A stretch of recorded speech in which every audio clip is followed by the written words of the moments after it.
putting on YouTube? I'm just saying, it sounds like I was freestyling on the beat and you stole it that from me. That nigga Razzcast heard me busting. Right. And this nigga was like, yo, I had Soul on Fire. It was by Eldridge Fleaver. It was called Spirit on Fire. So, I say all that to say, Soul on Ice, when that hit, at the time, our idea, being from the South, of what a West Coast rapper was. It completely changed. It was different after that. I look at you as one of the pillars of that kind of changing of the guard, because all we knew was Ice-T, NWA, you know, Compton's Most, you know, Above the Law, you know what I'm saying? That vein. Yeah, salute to them. And, don't forget about Arabian Prince. Yeah, one time for Arabian Prince. All right. I didn't have that vinyl. I'm sorry. I got Arabian Prince. Egyptian Lover. All that shit. It's all legendary. That shit is dope, right? It's all legendary. Lover, baby. Come on now. Don't fuck with me. I'm on it. Wait a minute, like y'all ain't been to a skate party and that shit ain't playing. That's why I said that, nigga. Y'all hating over. Don't look. We are not gonna have another PD Pablo moment this fucking show. Man, we got love. Oh man. Pablo, man. God damn it. Shout out to you, Prince. You know what I'm saying? I fuck with you. One time. Get that nigga some air horns too, guys. You want air horns? Air horns for Arabian Prince. Yeah, that part.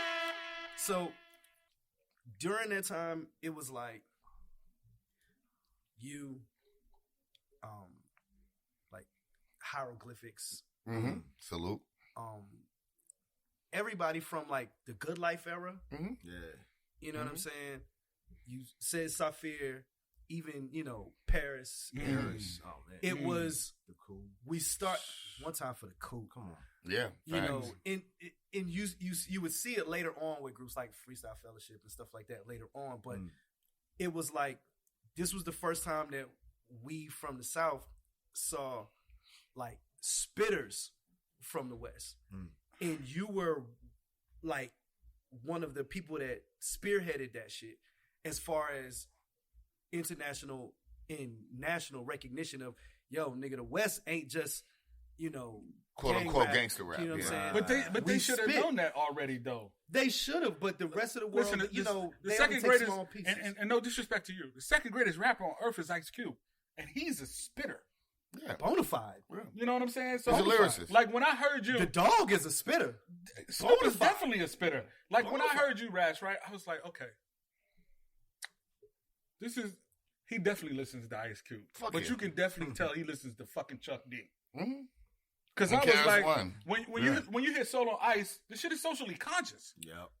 Period. Yep. So if The dope shit about Soul on Ice is gangsta as fuck, is socially conscious, and is super fucking lyrical. Like the technicality. what's your of it. favorite? What's your favorite joint on that bitch? Soul on Ice. Ordo. Like Order up chaos. like Ordo is like Order through chaos. what? I mean, What was you thinking? So at the time, we would just like, I'm not gonna lie.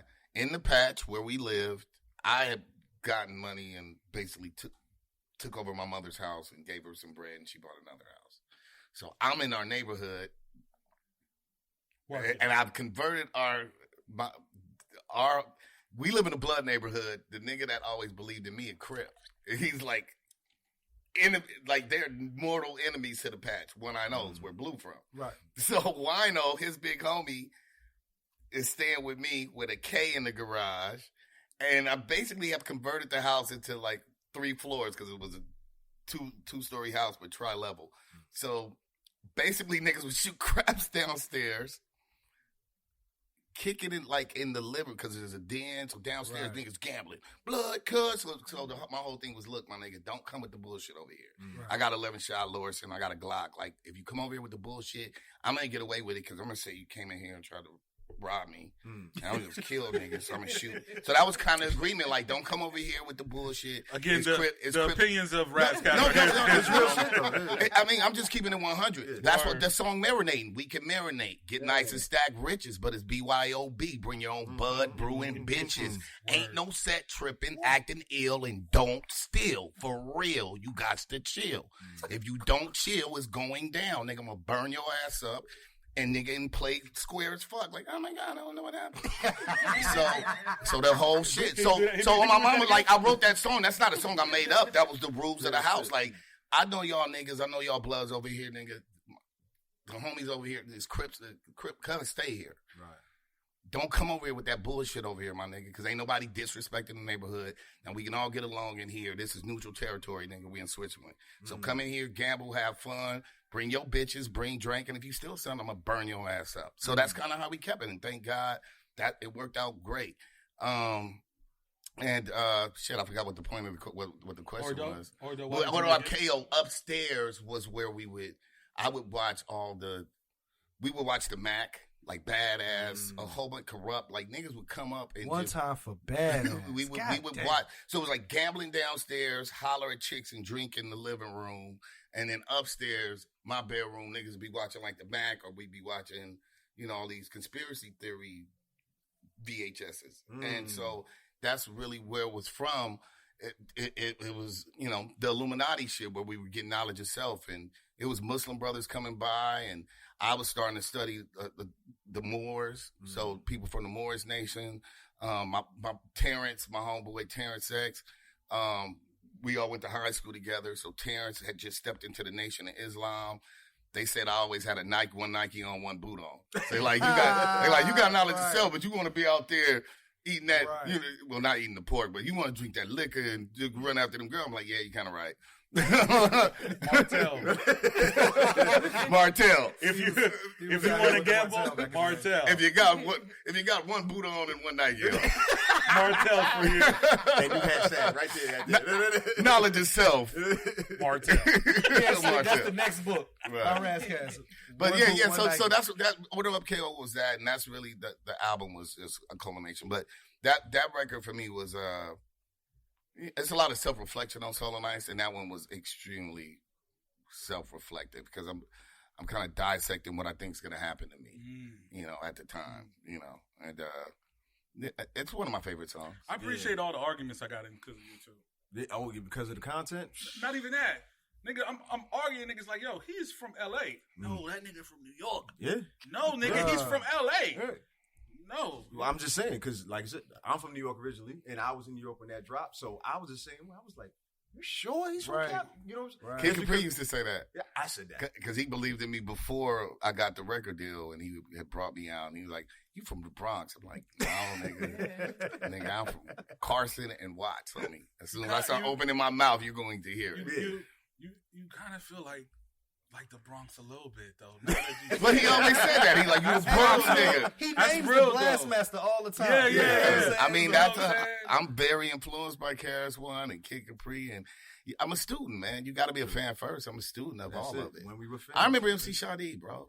And he was dope. Don't do it. And that's Miami. Please, please. Don't start. Don't please. I'm just saying. I mean, it was all just rap. Yeah. And the majority of it came from New York and the things I liked. Right. I mean, if 80% was from New York, then probably 90% of what I liked was that's East Coast influence rap. in general because New York had such a stranglehold. Well, they fucking made it. Yeah. You know what I'm saying? Like it was theirs to control at that moment in time. And then we got different interpretations. So you gotta understand that the Oakland experience is different than the LA experience. How you feel about Tim Dog when he had dropped that song? I was a little nigga. I remember liking that beat, and I was like, that shit ain't gonna work coming down later. Shout out to Tim Dog. I respect Tim Dog, but I can aesthetically enjoy something and still understand the repercussions of things that might happen. I'm like, New York niggas think it's just rap. Right. They don't understand that this is a culture that is before me. Like, you can't tell a nigga who grandfather was in a gang in the 60s and when the Crips was some black political shit and then so-and-so killed them, niggas got war and animosity built up that'll never let go. Not convenient gangbanging. These niggas gangbang. Convenient gangbanging. Yeah. What is convenient? Because that's what all this other shit, all this second-hand shit and third-hand shit and I'm going to join a gang because it's popular and I can blood walk on TV and get a whole bunch of face tattoos. We're not going to do that, though. No, we're not doing that. But no, my whole point is that you act like he the only nigga that did that. No, There's a whole bunch of that. Right. A whole bunch of them kind of niggas. Right. So my whole thing is there are sometimes you got to understand one thing about LA and gangs.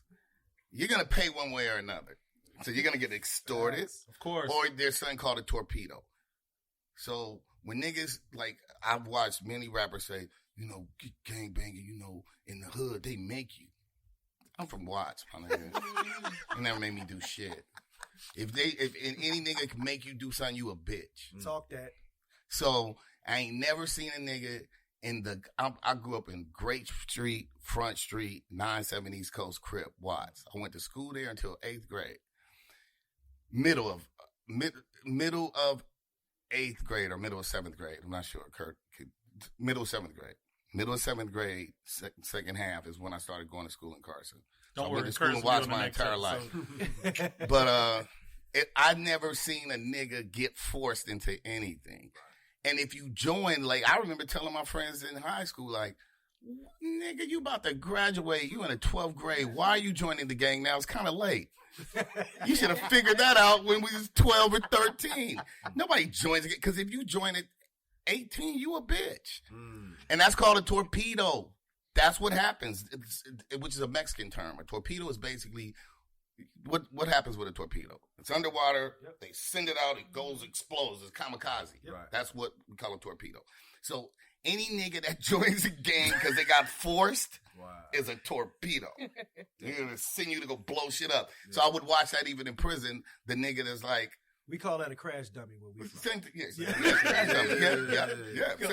Yeah. These colloquialisms tonight are amazing.